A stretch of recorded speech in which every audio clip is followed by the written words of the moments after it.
It's a question many of us think about, but rarely talk about openly what really happens as we reach the very end of our lives. Especially after we pass that 75 mark.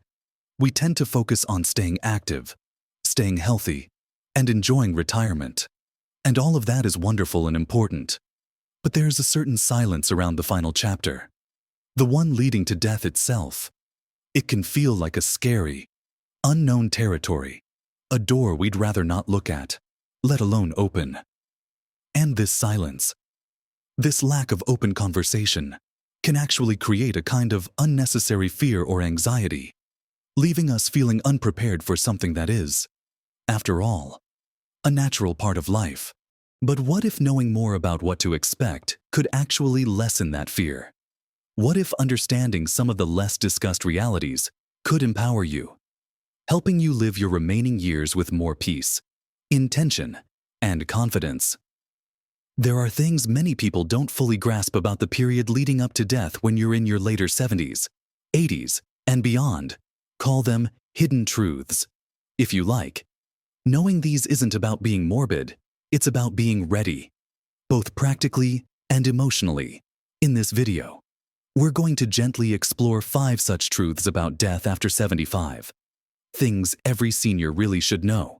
Stick with me until the very end, because there's something crucial we'll touch on that might surprise you and change your perspective entirely. Let's gently dive into the first of these realities that often isn't talked about enough. When we think about death, especially as we get older, there's sometimes this idea that it will be sudden, a heart attack in the night, a quick illness.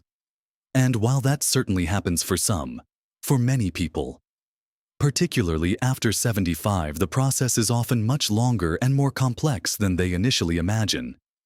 It's rarely a sudden, dramatic event after years of perfect health. More often, it's a gradual decline, a winding down that happens over months or even years. This isn't a race to the finish line. It's more like a slow, gentle deceleration. This first truth, that the process is often long and complex, means living with aging bodies and potentially chronic conditions becomes the norm.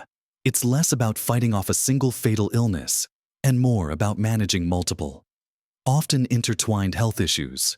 You might be living with heart disease, diabetes, arthritis, and some cognitive decline all at the same time.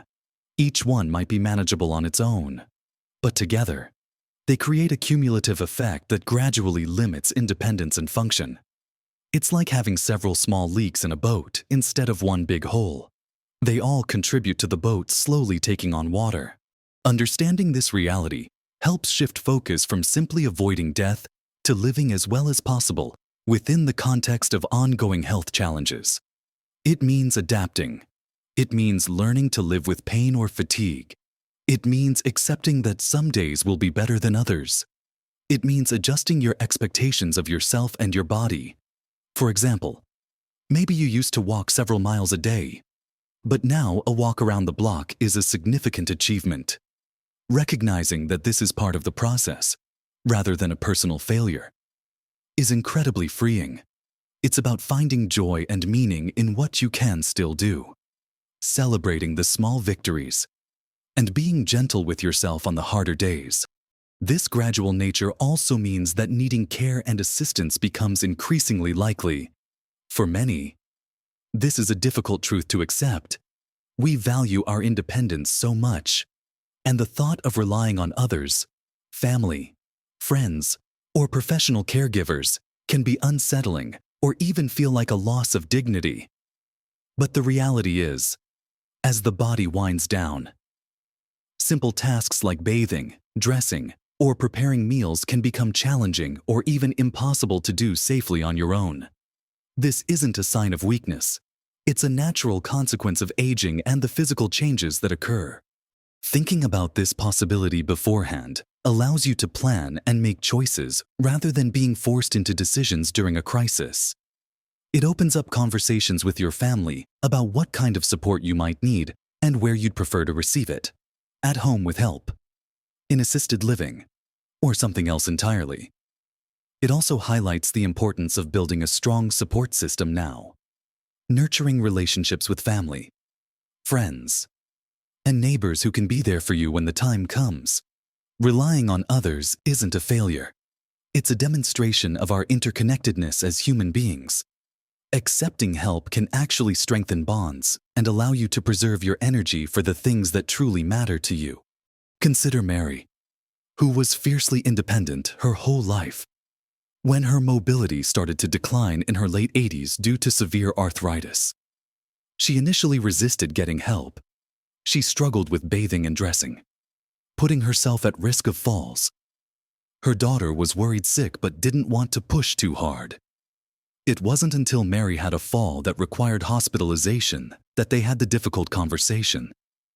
Mary realized that accepting a caregiver for a few hours a day wasn't giving up her independence. It was actually preserving it, allowing her to stay in her own home longer and freeing up her daughter to just be her daughter, not her full-time nurse. Understanding that needing help is a probable part of this final stage isn't a negative thing. It's a realistic one that enables proactive planning and maintains control over your environment and care for as long as possible. This first hidden truth, that the end-of-life process is often a long, complex period of managing health and requiring increasing assistance, isn't meant to be a depressing thought. Instead, it's an invitation to be prepared, to have conversations, to build support, and to focus on quality of life and comfort during this phase. It encourages us to think about what truly matters when physical abilities diminish, and to prioritize those things, whether it's spending time with loved ones, pursuing a quiet hobby, or simply feeling comfortable and safe in our own space. It shifts the focus from quantity of years to quality of life, however limited, in the time that remains. Now, let's transition from the length and complexity of the process to another key reality that often catches people by surprise. Moving on from the general landscape of gradual decline. The second hidden truth focuses more specifically on the physical body itself. It's this reality that your body will change in ways you might not expect. And these changes can significantly impact your independence and daily life in the final years. We all know that aging means wrinkles, maybe a bit of stiffness, but the scale and speed of changes in later life can be quite profound, and they extend beyond cosmetic appearances. Think about how a healthy person in their 60s can often still do most things they could in their 40s, maybe just a bit slower. But the difference between a healthy 75-year-old and a healthy 90-year-old is often vast, and the acceleration of decline in the later years can be surprising. One of the most significant and often unexpected changes is sarcopenia, the loss of muscle mass and strength that naturally occurs with aging, but speeds up considerably in very old age. This isn't just about being unable to lift heavy things. It affects everything. It makes getting out of a chair harder, walking less stable, and balance more precarious. Even simple actions like opening a jar or holding a grandchild become challenging. Coupled with bone density loss and joint issues, this loss of muscle can lead to frailty, making falls more common and more dangerous. A fall that a 60-year-old might brush off could be devastating for someone in their late 80s, potentially leading to fractures, loss of mobility, and a rapid decline in overall health. Recognizing this truth isn't about dwelling on future weakness, but about understanding the importance of maintaining strength and balance for as long as possible, and also accepting that there will be a point where physical frailty becomes a dominant factor. It highlights the value of gentle exercise, like walking, chair exercises, or resistance band training, which can help slow muscle loss and maintain mobility. But it also means being realistic about limitations and taking steps to prevent falls. Things like installing grab bars, removing tripping hazards, and using walking aids when needed. It's not a sign of giving up. It's a sign of wisdom and self-care. Beyond muscle and bones, other systems also change in less predictable ways. Sensory changes become more pronounced. Hearing loss is very common, making communication difficult and potentially leading to isolation. Vision often declines, affecting reading, driving, and navigating safely. Taste and smell can diminish, making eating less enjoyable and potentially leading to poor nutrition. These sensory changes, while perhaps seeming minor individually, can collectively impact quality of life and independence significantly. Imagine how frustrating it is to be constantly asking people to repeat themselves, or to be unable to read the newspaper you once loved, or to find that food just doesn't taste as good anymore. Understanding these potential physical changes helps you prepare and adapt. It means getting your hearing and vision checked regularly and being proactive about aids like hearing aids or stronger glasses. It means making your home environment more accessible and safer. It also means being patient and understanding with yourself as your body changes, and being open with loved ones about the challenges you're facing. This isn't about being negative. It's about anticipating potential hurdles so you can navigate them more smoothly and maintain as much independence and connection as possible. Now, the third hidden truth might seem less about the physical body and more about our emotional and social world, but it's deeply intertwined with these physical changes and the general process of aging. It's the reality that loneliness and isolation can become significant challenges, even if you have family or live in a community setting. As we age, our social circles naturally shrink. Friends and spouses pass away. Siblings may live far away or also face health issues. Mobility problems and sensory deficits can make it harder to get out and socialize.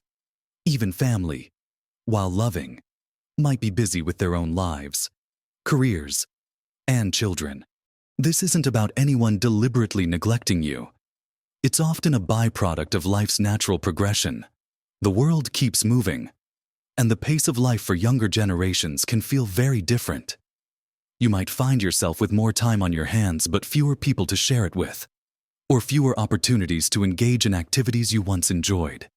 This feeling of being alone, of having fewer meaningful connections, can lead to profound loneliness, which isn't just an emotional state but can have serious health consequences, including increased risk of depression, cognitive decline, and even physical health problems. Recognizing that loneliness is a common challenge in later life is the first step to combating it. It allows you to be proactive in seeking connection. This might mean making a conscious effort to stay in touch with remaining friends and family, even if it's just a regular phone call or video chat. It could mean exploring new social opportunities, like joining a senior center, a book club, a religious group, or a hobby-based class. Even small interactions, like chatting with a neighbor or the cashier at the grocery store, can help ward off feelings of isolation. Consider John, a widower in his late 70s. He had 2 children and a few grandchildren, but they lived some distance away. He found himself spending most days alone in his house. He felt guilty burdening his busy children with calls. He started feeling increasingly low and disinterested in things. One day, his daughter suggested he check out the local senior center. He was hesitant at first, feeling like it wasn't for him. But he decided to give it a try and discovered a walking group that met daily and a weekly card game.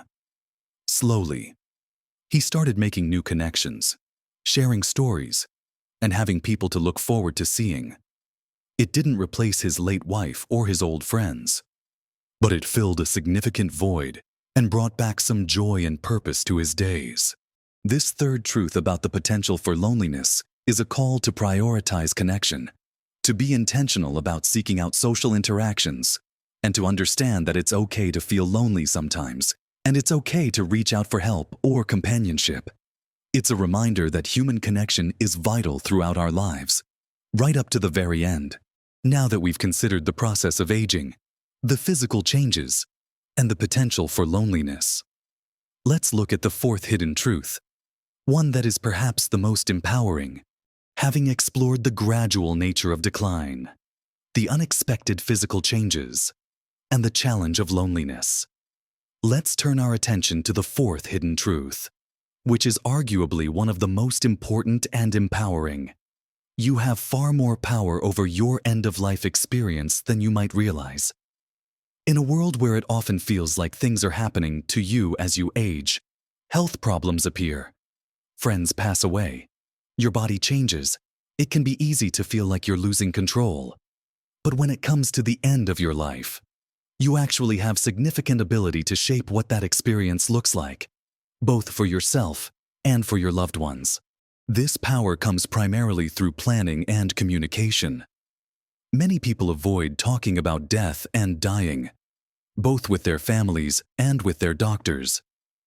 This silence, while understandable because the topic is uncomfortable, can mean that when a health crisis occurs, decisions have to be made quickly, under stress, and sometimes by people who aren't entirely sure what your wishes would have been.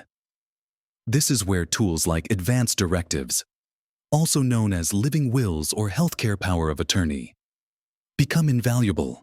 An advance directive is simply a legal document where you write down your wishes for medical treatment in case you're unable to communicate them yourself. This could include things like whether you want to be kept alive by artificial means, whether you want pain relief, even if it might shorten your life slightly, and what your preferences are for comfort care. Naming a healthcare power of attorney means appointing someone you trust implicitly, usually a family member or close friend, to make medical decisions for you if you can't. This person should be someone who understands your values and wishes and feels comfortable advocating for them.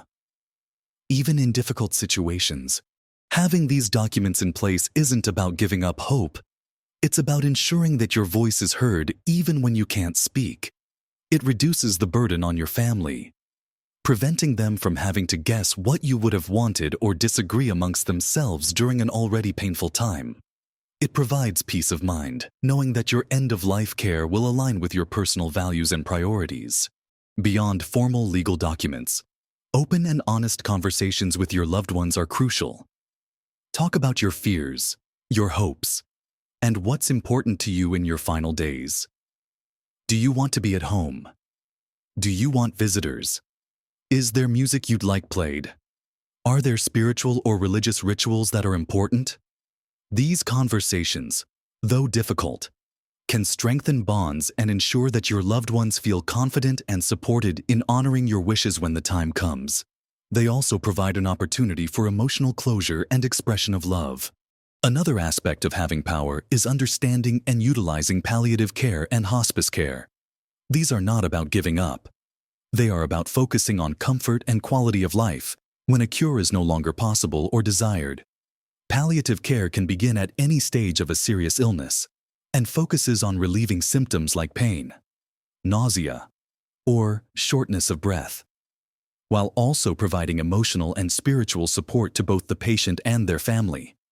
Hospice care is a specific type of palliative care for people who are nearing the end of life, typically with a prognosis of 6 months or less. It provides comprehensive comfort care, allowing people to live their final days with dignity and as little suffering as possible, often in their own homes. Many people miss out on the benefits of palliative or hospice care because they think it means they are giving up or that it will hasten death. In reality, it's about shifting the goal from curing the illness to maximizing comfort and quality of remaining life. It can make a huge difference in a person's experience of dying and can also provide much-needed support for the family. Understanding these options and discussing them with your doctor and family is another way you exercise power and control over your end-of-life journey. This fourth truth, that you have significant power through planning and communication, is a message of empowerment. It shifts the narrative from being a passive recipient of whatever happens to being an active participant in shaping your final chapter. It's about making informed choices, ensuring your values are respected, and easing the burden on those you love. It's a gift you give to yourself and to your family. Now, for our fifth and final hidden truth, which brings together many of these threads and offers a powerful message of hope and meaning in the final years.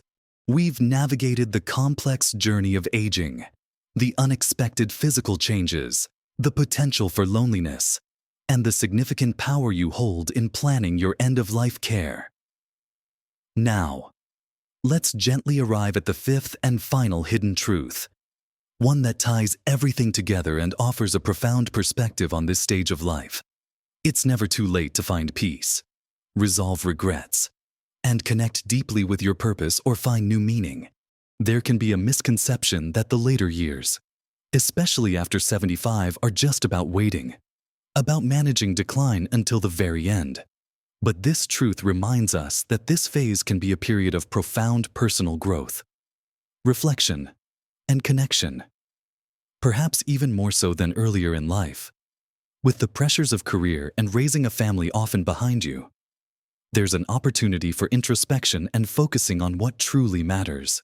Finding peace in your later years often involves confronting unresolved issues or regrets from the past. This isn't about dwelling on negatives, but about acknowledging them and finding a way to make peace, either by seeking forgiveness, offering forgiveness, or simply accepting that things happened the way they did, and you did the best you could with the understanding you had at the time. This internal work can be incredibly liberating, releasing emotional burdens that you may have carried for decades. It might involve difficult conversations with loved ones, or it might be a personal journey of reflection, journaling, or spiritual practice. The point is, the opportunity for healing and finding inner calm is always available.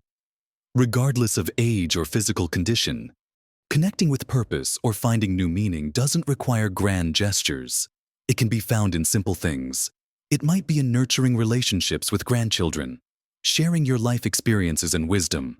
It could be in pursuing a long-neglected hobby, whether it's painting, gardening, or playing a musical instrument. It might be in connecting with nature, volunteering for a cause you care about within your physical limits, or simply finding joy in the rhythm of daily life. The sunrise, a good cup of tea, a comforting routine. Meaning is deeply personal, and it can be found in quiet reflection as much as in outward activity. For many, finding peace in the final chapter also involves a spiritual or philosophical journey. This doesn't necessarily mean formal religion, though it certainly can for those who are religious. It's about contemplating the big questions, the meaning of life, what lies beyond, your place in the universe. This contemplation can bring comfort, perspective, and a sense of connection to something larger than oneself. It can be a source of strength and reassurance as you face the unknown. Think about Eleanor, who carried guilt for years about a strained relationship with her sister that was never fully resolved before her sister passed away. In her late 80s, she started talking about it with a compassionate friend and decided to write a letter to her sister, even though she was gone, expressing her feelings and asking for forgiveness in her heart. She wrote it, cried, and then burned it as a symbolic release. It didn't change the past, but it brought her a profound sense of peace she hadn't felt in years. Or consider Robert, who felt his purpose had vanished after retiring from a demanding job. He felt adrift. He started reading to visually impaired residents at a local nursing home a couple of afternoons a week. The simple act of sharing stories and connecting with others brought him immense joy and a renewed sense of value and purpose. It wasn't what he expected retirement to be, but it filled a void and made his later years feel meaningful. This fifth truth is a beautiful reminder that the end of life isn't just about decline. It's also about integration. It's about bringing together the threads of your life, finding wisdom in your experiences, making peace with the past, and finding sources of joy and meaning in the present moment, however simple. It's about tending to your inner world, your relationships, and your legacy, not just material legacy, but the legacy of love, kindness, and wisdom you leave behind. These 5 hidden truths: that the process is often long and complex, that your body will change in unexpected ways, that loneliness can be a challenge, that you have significant power in planning your end of life, and that it's never too late to find peace and purpose, aren't meant to paint a grim picture. Quite the opposite. By bringing these realities into the light, we strip them of some of their power to scare us. Knowing what to potentially expect allows us to prepare, to adapt, to seek support, and to focus on living fully, with intention and peace, right up to the very end. Remember, Facing these truths head-on isn't morbid. It's courageous and empowering. It's about taking control where you can, accepting what you cannot change with grace, and focusing on the quality of your remaining life and relationships. Small conversations now can make a monumental difference later. Simple acts of planning can bring immense peace of mind. Looking inward and connecting with what truly matters can fill your final years with unexpected richness and meaning. What resonated most with you from these 5 truths? Did any of them surprise you? Or have you already experienced some of these realities? Sharing your thoughts or experiences in the comments below not only helps you process, but also creates a space for others in our community to feel less alone and more understood. Your insights could be exactly what someone else needs to hear today.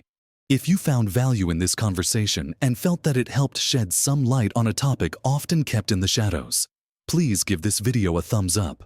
It helps more people find this kind of content and encourages me to keep creating videos that matter to our community. And if you haven't already, consider subscribing to the channel. We explore all sorts of topics here aimed at helping you navigate this stage of life with confidence, joy, and empowerment. Don't miss out on future discussions that can help you live your best life at every age. Thank you for spending this time with me, for being open to this important conversation. Remember, knowledge is power, and facing these truths isn't about fearing the end. It's about living the present with greater awareness, peace, and purpose. Live your best life at every age.